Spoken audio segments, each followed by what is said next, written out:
Bonsoir, merci de nous rejoindre pour cette nouvelle édition du journal de la rédaction sur TV Fil 78. Nous sommes le 29 avril. Parmi les sujets qui seront développés au cours de la prochaine demi-heure, la semaine de la mémoire de l'esclavage qui va s'ouvrir dans quelques jours à Saint-Quentin en Yvelines. Le programme Les Enjeux avec Messaak Makpangou, porte-parole du collectif en charge de l'organisation.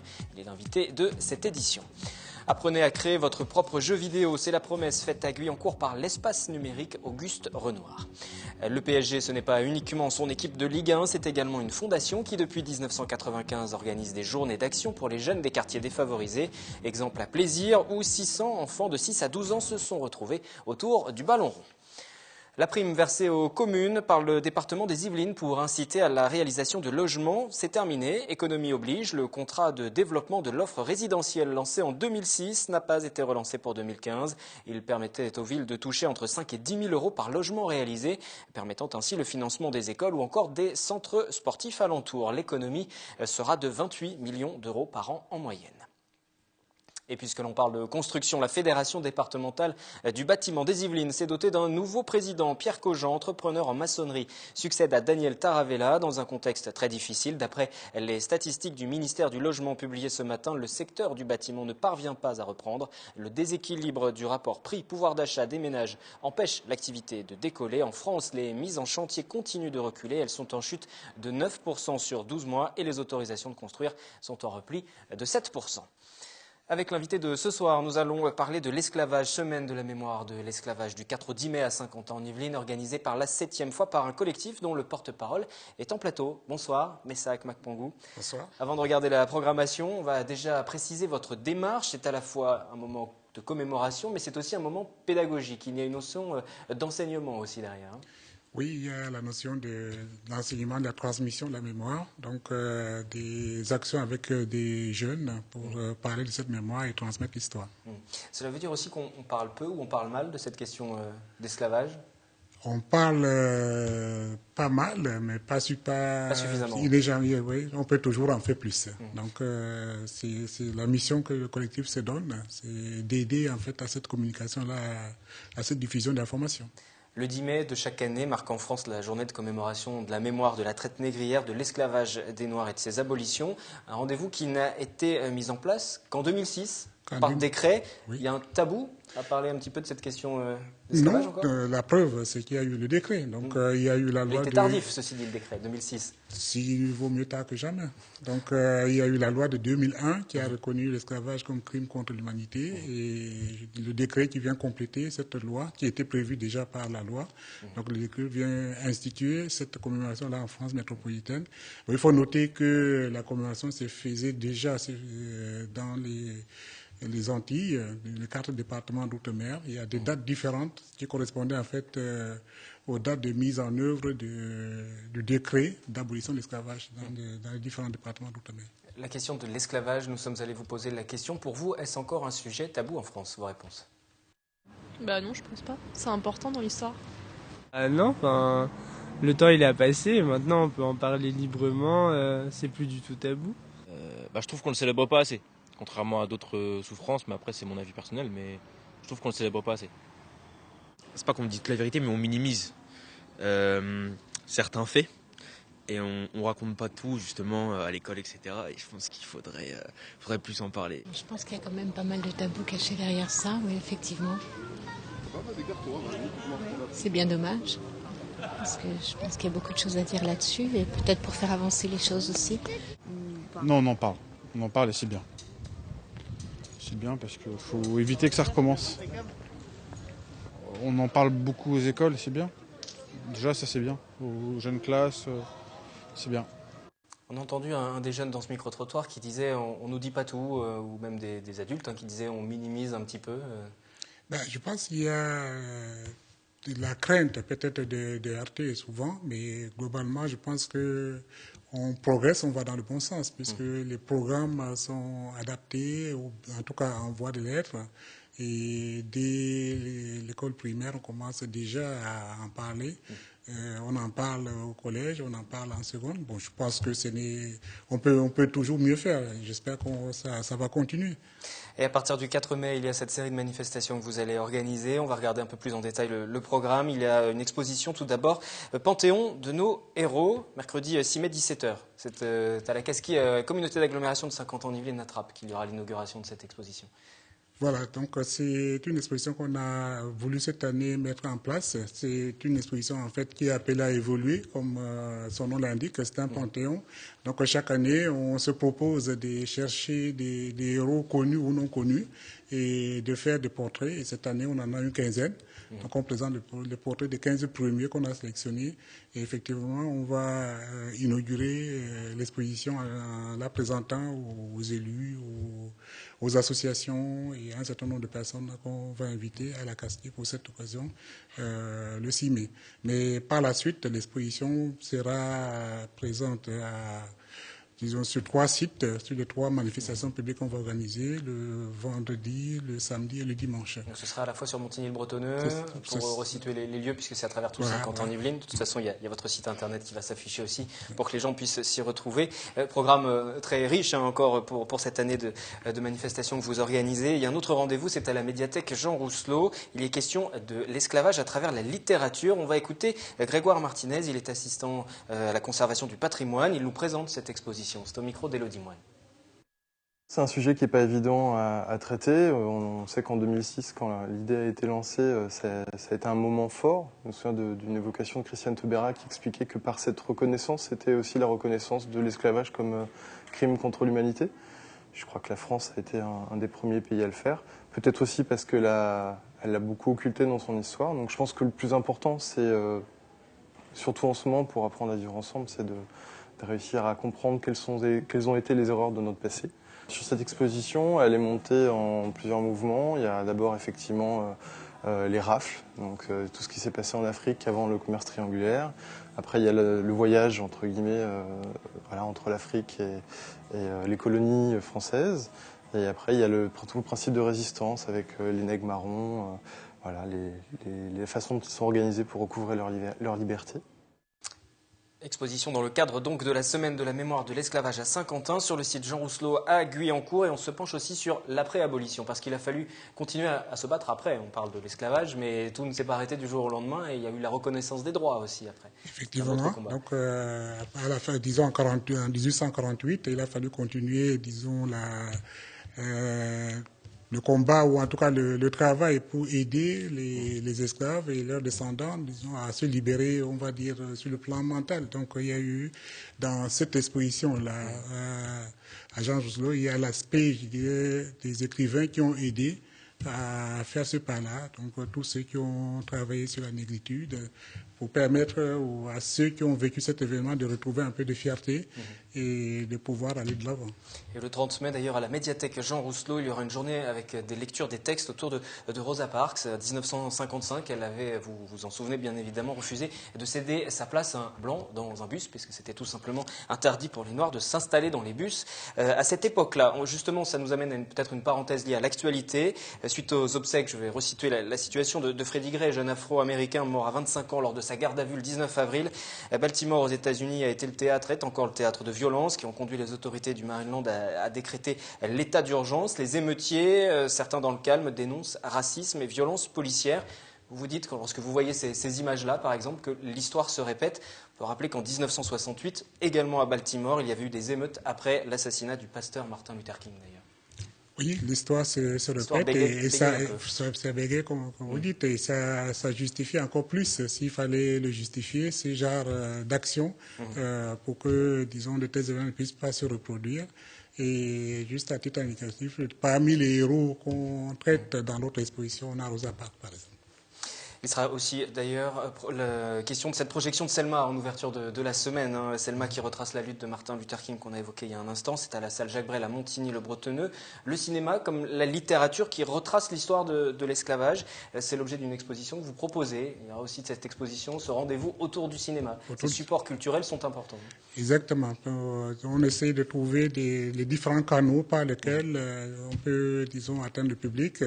Et il y a des gens qui préfèrent plutôt le cinéma que les livres. Donc on a travaillé en fait sur les deux expositions. Donc l'exposition littérature qui prend l'histoire mais qui l'illustre par des livres qu'on trouve évidemment dans les médiathèques.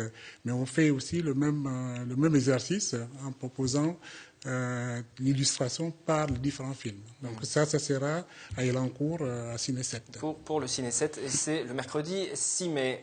On a parlé de la littérature, on a parlé du cinéma comme vecteur autour de cette communication que vous mettez en place pour la mémoire, autour de l'esclavage, et puis il y a aussi le sport.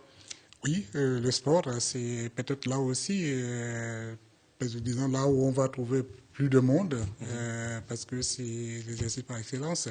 Et cette année, on a voulu en fait le rendre encore plus démocratique, parce que les années passées, c'était plus de vrais sportifs, puisqu'on centrait tout sur le basket. Cette année, on a initié des randonnées où des familles pourront se promener. On est à Saint-Quentin, il y a beaucoup d'espaces verts, donc on pourra se promener en 2 heures, 3 heures, pour tous se retrouver ensuite au gymnase Alain Colas pour un déjeuner champêtre. Et tous ceux qui ne peuvent pas marcher sont aussi invités au déjeuner champêtre. C'est à Montigny-le-Bretonneux, vendredi 8 mai, journée sportive, commémoration donc avec les sportifs et leurs familles, comme vous venez de l'évoquer. Vous utilisez donc ces différents moyens. Est-ce que vous avez différents supports, vecteurs? Est-ce que vous avez le sentiment, là c'est la 7e année que vous organisez ça, et ça nous ramène une fois de plus à l'actualité aux États-Unis par exemple, que la situation s'améliore pas vraiment, en fait, qu'on répète toujours la même chose et que malgré tout, ça ne progresse pas? Disons que... On est prêt à refaire les mêmes erreurs? Non, c'est pas qu'on est prêt à faire les mêmes erreurs. On a quand même le sentiment que, je dirais, ça progresse. Si on regarde le micro-trottoir, il y a 2 ans, je pense qu'on voit de plus en plus de gens qui ne se sentent pas, je dirais, heurtés par l'événement. Donc, on va dire que ça progresse, mais il y a encore beaucoup de chemin à faire. Et de toute façon, je dirais, si on ne peut pas, c'est pas quelque chose qui va s'arrêter. Donc, on doit continuer perpétuellement à commémorer. Je crois que c'est le sens même des commémorations, de toutes les commémorations, c'est pourquoi on n'oublie pas. Mais quand on voit aussi, même un peu plus loin dans l'actualité, mais pas si loin que ça, il y a quelques semaines, quelques mois, les attaques qui ont été faites contre la ministre Taubira, par Exactement. exemple. Donc c'est ce que je disais. Donc le sens des commémorations, c'est pour que des jeunes, mais aussi les moins jeunes, puissent se souvenir de l'histoire et ne pas commettre, en tout cas, ne pas se laisser aller à la facilité. Merci Messac Makpangou d'être venu sur ce plateau, porte-parole du collectif pour la semaine de la mémoire de l'esclavage à Saint-Quentin en Yvelines, semaine qui va débuter le 4 mai. Il y aura des événements pendant 7 jours et il y aura également la commémoration le 10 mai, le jour national. Merci une fois de plus. Merci. La suite du journal, c'est avec la 12e prairiale, une manifestation qui se déroule fin avril à Montigny-le-Bretonneux autour des fleurs et des jardins et qui permet surtout de dégager des fonds pour lutter contre la cécité. Le Lions Club des 3 villages pilote toujours cette opération. Michael Midoro et Yolène Torres pour ce sujet. La prairiale, une véritable tradition à Montigny-le-Bretonneux. Pour la 12e année consécutive, le Lions Club de Montigny, les 3 villages, a organisé cet événement dans la ferme du Manet. L'art floral, les équipements de jardin et les produits du terroir étaient une nouvelle fois à l'honneur. Nous accueillons environ 50 exposants sur la thématique de marché de plantes et de fleurs, avec bien sûr quelques autres artisans qui sont des artisans de bouche et des artisans d'art. C'est le rituel, chaque année on vient, on est présent et on assure qu'il pleuve ou qu'il fasse très beau, on vient quoi qu'il arrive. Une manifestation pour la bonne cause. Cette année encore, l'intégralité des bénéfices réalisés pendant le week-end sera reversée au profit de l'association des chiens guides de Paris, une structure qui aide les aveugles et les malvoyants dans leurs déplacements. Depuis de nombreuses années, nous consacrons les bénéfices, l'argent récolté de la part de cette action vers cette association-là, qui donc forme et entretiennent les différents chiens qui viennent à l'aide des personnes souffrant de cécité. Au total, 6 200 € ont été collectés pendant la manifestation, une somme qui permettra de financer un tiers de la valeur d'un chien pour aveugles et malvoyants. Un chien, c'est à peu près 25 000 €. Il faut faire attention quand on dit ça, parce que ce sont des chiffres qui peuvent un peu inquiéter, mais on prend bien l'intégralité de la vie et du parcours du chien. Avec des événements comme celui-ci, c'est qu'on va donc nous aider financièrement avec une quote-part de ce qui aura pu être récolté aujourd'hui. Donc c'est assez important pour nous. Un partenariat qui sera reconduit l'année prochaine. La 13e édition de la Prairiale est déjà programmée pour avril 2016. Santé avec une nouvelle implantation du cœur artificiel développée par la société Carmat. Depuis ses locaux des Yvelines, un 3e patient a été opéré à l'hôpital européen Georges Pompidou le 8 avril. C'est un test important dans la poursuite de l'essai de faisabilité mené par la PME. Parmi les critères de succès, la survie à 30 jours après l'implantation et la récupération fonctionnelle des organes vitaux. De son côté, l'association saint-quentinoise Média Handicap a fêté ses 11 ans le week-end dernier. Présent pour l'événement qui se déroulait à l'hôtel Le Méridien à Paris, des élus locaux, le défenseur des droits aux personnes handicapées ou encore des personnalités, Michel Leb, Geneviève de Fontenay, Lucienne Moreau. Média Handicap se bat pour la reconnaissance dans les médias des personnes en situation de handicap et souhaite contribuer à leur faciliter l'accès aux métiers de la communication et de la culture. Loisirs avec les vacances qui se poursuivent et cette fois-ci, c'est le jeu vidéo qui est à l'honneur, un secteur qui se porte bien, près de 70 milliards de chiffres d'affaires annuels et une tendance qui se développe, celle de créer soi-même son propre jeu, souvent de manière minimaliste. Un atelier pour guider les jeunes créateurs se tient à Guyancourt à l'espace public numérique Auguste Renoir. Les yeux rivés sur l'écran, ils jouent aux jeux vidéo à raison de 2 heures par jour, mais pour une fois, pas d'interdiction. C'est dans le cadre d'un atelier proposé pendant les vacances par l'espace public numérique. Car ici, on ne fait pas que jouer, on s'initie surtout à la programmation visuelle. Leur jeu, c'est eux qui le créent. On a une interface graphique qui nous permet de voir, donc de créer, les jeunes vont pouvoir créer leur environnement, les montagnes, les personnages, les programmer pour qu'ils avancent, pour qu'ils sautent, mettre de l'eau, pas mettre de l'eau, faire la nuit, enfin il y a plein, vraiment un environnement très très vague et varié. Ils gèrent leur scénario, voilà, donc après il y en a qui vont faire des jeux coopératifs, d'autres des jeux un peu plus d'opposition avec des adversaires ou autres, c'est propre à eux. Morgane a 14 ans et si elle participe, c'est justement pour développer sa créativité. Le fait de pouvoir vraiment créer ce qu'on veut, c'est vraiment sympa et chacun peut faire des choses différentes. Moi j'ai créé un monde où on peut faire un jeu de course avec des décors et des niveaux plus ou moins durs. J'ai créé un petit codu qui nous plaçait dans un labyrinthe pour aller toucher une grande étoile pour gagner le jeu. C'est tout. C'était un petit jeu simple pour tester comment faire un jeu tranquille. Et pour apprendre à faire ça à mon petit frère. Car tout l'intérêt, c'est qu'ils peuvent ensuite mettre leur jeu sur PC ou Xbox. Apprendre en s'amusant, un atelier ludique, mais pas seulement. L'objectif, faire découvrir les métiers du numérique et des métiers d'avenir, bien entendu. L'atelier s'est terminé ce mercredi. 7 jeunes Guyancourtois y ont participé. Il sera reconduit au mois de juillet. Toujours autour de ces vacances scolaires, la Fondation PSG était lundi à Plaisir suite à un partenariat signé en 1995 avec le Conseil départemental des Yvelines. Elle organise régulièrement des journées d'action. 600 jeunes de 6 à 12 ans issus des quartiers défavorisés peuvent ainsi participer à des animations ludiques éducatives autour du football. Bien évidemment, Michael Elmidoro, William L. Ils dribblent, passent et tirent au but, mais aujourd'hui, ils jouent tous sous le même maillot. En partenariat avec le conseil départemental, la Fondation PSG était hier à Plaisir pour une journée autour du football. La Fondation Paris Saint-Germain, c'est le versant un petit peu social du club, du Paris Saint-Germain. L'objectif, c'est de proposer justement à ces enfants qui n'ont pas la chance de partir en vacances des activités sur une journée. Donc l'idée, c'est d'en rassembler une centaine, donc un maximum, pour leur faire participer à l'univers à la fois du Paris Saint-Germain, mais aussi à travers cette journée, de leur transmettre des valeurs éducatives et sportives. Au total, aujourd'hui, 86 enfants de 6 à 12 ans ont participé à l'événement. Les jeunes issus du club de foot et de différents centres de loisirs de la ville ont été encadrés par les éducateurs de la Fondation. Au programme entraînement et match, comme les pros. Et on a fait du multisport, des exercices de foot, et après un tournoi de foot et après les récompenses. Qu'est-ce qui t'a plu le plus sur le matin, les retournettes. Que c'était amusant. Pourquoi ça te plaît? Parce que c'est mon jeu de cœur, quoi. Qu'est-ce qui te plaît là-dedans? Le ballon. Le ballon, c'est ce qui les a réunis aujourd'hui, mais c'est aussi le cadeau qui les attendait à la fin. Un souvenir de cette belle journée, et lorsqu'on leur demande quel est leur joueur préféré, la réponse est unanime. Ibrahimovic, Ibrahimovic aussi. Zlatan Ibrahimovic. Aujourd'hui, la fondation se déplaçait à Voisin. Elle sera au Muro demain et terminera jeudi à Rambouillet. Au total, dans les Yvelines, ce sont presque 600 enfants qui profiteront de ce dispositif pendant les vacances. Culture à présent et le cycle de conférences d'histoire de l'art à Montigny. Le Bretonneux rencontre avec l'une des conférencières qui, le 5 mai, évoquera au Conservatoire des Arts l'exposition Vélasquez et les siens, présentée actuellement au Grand Palais à Paris. À la manière d'Obélix, Claire de la Varenne est tombée dedans petite. Ce qui l'anime et la fait vivre, c'est sa passion pour l'art. Un parcours artistique pluriel et diversifié a conduit cette ancienne élève de l'école du Louvre à devenir peintre, restauratrice de tableaux et conférencière en art. Lors de ses conférences accompagnées de projections, Claire ne cherche pas à nous raconter l'histoire, mais à nous donner à voir.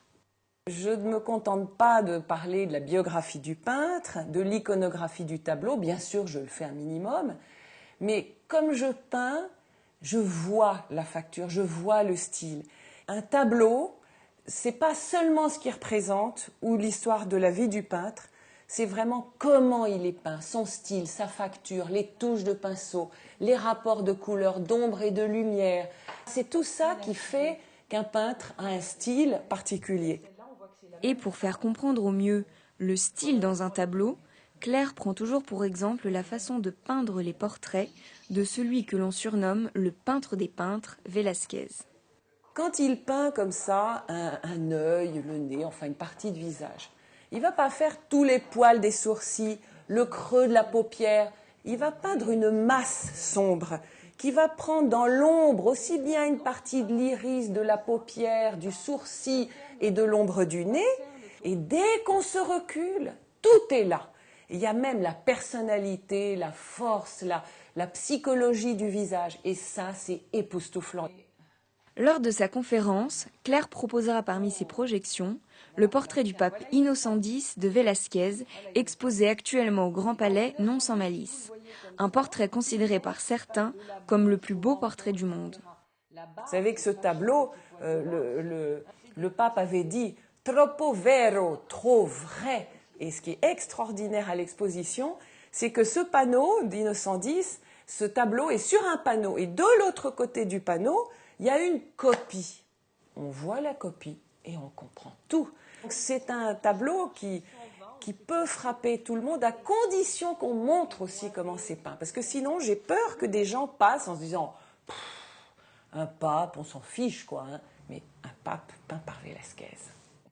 Pour découvrir d'autres anecdotes sur Vélasquez et les subtilités de sa facture, rendez-vous mardi 5 mai au Conservatoire des Arts de Montigny.